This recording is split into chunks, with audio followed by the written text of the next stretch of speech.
টানা বৃষ্টির পর স্বস্তির আভাস পাওয়া যাচ্ছে। বিপদসীমা অতিক্রম করা নদ নদীর পানি কমলেও তীব্র হচ্ছে ভাঙন। আবহাওয়ার পূর্বাভাসে বলা হচ্ছে আগামী 24 ঘন্টায় পানির স্তর একই রকম থাকবে। পরবর্তী 2 দিন তা আরও কমার সম্ভাবনা রয়েছে। সহকর্মীদের পাঠানো তথ্য ও ছবিতে প্রতিবেদন। বৃষ্টি কমায় কমতে শুরু করেছে সুনামগঞ্জের সব নদ নদীর পানি উন্নয়ন বোর্ড জানিয়েছে গত 24 ঘন্টায় মাত্র 2 মিলিমিটার বৃষ্টিপাত রেকর্ড করা হয়েছে। কালার এক্সপার্ট ডার্ক স্যাপ এবং মাইল্ড অন হ্যান্ডস টেকনোলজি সমৃদ্ধ অরিক্স অ্যাডভান্স ডিটারজেন্ট পাউডার আপনার লন্ড্রি এক্সপার্ট। সুরমা নদীর ছাতক পয়েন্টে এরই মধ্যে পানি কমে বিপদসীমার 4 সেন্টিমিটার নিচ দিয়ে বইছে। নতুন করে বৃষ্টি না হলে আগামী 48 ঘন্টার মধ্যে নদী তীরবর্তী এলাকায় পরিস্থিতি স্বাভাবিক হবে বলে জানিয়েছে পানি উন্নয়ন বোর্ড। আমরা পানি একটু বাড়লেই আমরা মনে হয় 2022 সালের কথা, 2-3 দুধতেও জানবাছে না। কোন তো জেলা 3টা দুধ আল্লাহ যে পানিটা একটু কমছে, আমরা জানো একটু শান্তি হয়েছে। রান্না বান্না করতে পারি না, খাওয়া দাওয়া করতে পারি না, এই বন্যার লাগি আজকে রাইতে দিনে 8 দিন ধরে বন্যা। সুনামগঞ্জে যে নদী আছে সেই নদীগুলোর পানি স্থিতিশীল অবস্থায় থাকতে পারে এবং কোথাও কোথাও হয়তো কমে যেতে পারে। তবে এরপরে হয়তো বৃষ্টিপাত বাড়তে পারে। তবে বিপদসীমার অতিক্রম সম্ভাবনা আমরা কম দেখছি। সিরাজগঞ্জে যমুনা নদীতে পানি বৃদ্ধির সঙ্গে সঙ্গে পাল্লা দিয়ে ভাঙছে দুর্গম চরের লোকালয়, ফসলি জমি ও বসতি জনপদ। এক বছরে কুশিবিদপুর দেখা যায় অনেক বরাবরই এইখান দিয়ে ভাঙনি খালি দেখা যায় কুশিবিদপুর 12 ভেঙে ভাঙে চলে গেছে।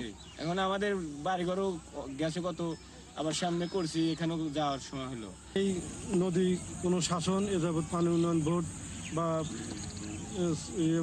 এমপি মন্ত্রী এরা কোনো উদ্যোগ যদি নিত তাহলে আমার এলাকাটা বাইছে। গত 24 ঘন্টায় যমুনা নদীর হাট পয়েন্টে 20 সেন্টিমিটার ও কাজীপুর মেঘাই ঘাট পয়েন্টে 23 সেন্টিমিটার পানি বেড়েছে, যা হাট পয়েন্টে 135 ও কাজীপুর পয়েন্টে সেন্টিমিটার পানি বেড়েছে, যা হাট পয়েন্টে 135 ও কাজীপুর পয়েন্টে 172 সেন্টিমিটার নিচ দিয়ে প্রবাহিত হচ্ছে। এতে জেলার কিছু নিচু এলাকা প্লাবিত হয়েছে। এই নদীটা যদি ভাঙে যায় আমরা ঘর বাড়িলে কোন জায়গায় থাকবো, তাই আমরা তো বড় টেনশন আছি ভাই। তা আপনারা একটু রক্ষা করলে পারে, তাহলে পানি উন্নয়নের কাছে আমরা এটা দাবি করি যে আমাদের এই কাজটা করে দিলে আমরা খুব ভালো হইতো আমাদের পক্ষে। এদিকে সিরাজগঞ্জ 5 আসনের সংসদ সদস্য আমিরুল ইসলাম খান যমুনার ভাঙনে ক্ষতিগ্রস্ত পরিবারদের দ্রুত সরকারি সহায়তা ও পুনর্বাসন করতে ব্যবস্থা নিয়েছেন। ইতিমধ্যেই আমরা জেলা প্রশাসন সহ আমরা সরকারি মন্ত্রণালয় থেকেও যারা এই যে ক্ষতিগ্রস্ত হয়েছে, আজকে আমরা তাদের মধ্যে খাদ্য সামগ্রী, নগদ অর্থ এবং টিন বিতরণ করব, যে তারা সাময়িকভাবে জানেন যে তারা আশ্রয়টুকু নির্মাণ করতে পারে। নেত্রকোনায় গত 24 ঘন্টায় উবদাখালী নদীর পানি 7 সেন্টিমিটার কমেছে, তবে একই সময়ে মগরা নদীর পানি বেড়েছে 5 সেন্টিমিটার। বুধবার সকাল থেকে আবারও থেমে থেমে বৃষ্টি শুরু হওয়ায় নদী তীরবর্তী মানুষের মধ্যে নতুন করে শঙ্কা দেখা দিয়েছে।